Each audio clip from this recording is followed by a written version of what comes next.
Jeg heter Øyvind, og driver og bygger en vei på Solund for Vestland fylkeskommune.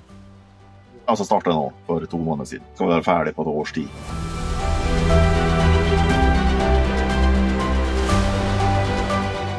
Det er litt utfordrende terreng her, men det er meget kupert terreng. Veldig mye på ned. Jeg har Renskefjell og bygger pilotvei, så kommer vi inn i anlegget.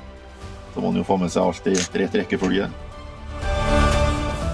Jeg er veldig godt fornøyd med maken. Veldig fin oversiktlig skjerm, og veldig fint kan oppe flere prosjekt samtidig, og veldig oversiktlig og fint. Overraskende bra signal, og som regel så kan det være litt utfordringer med det også.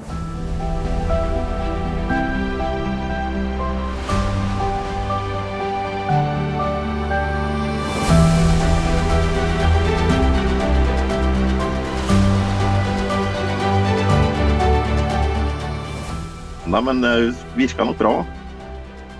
Nei, veldig mye på fjellrensk. Der ser jeg for meg at det kan være fint.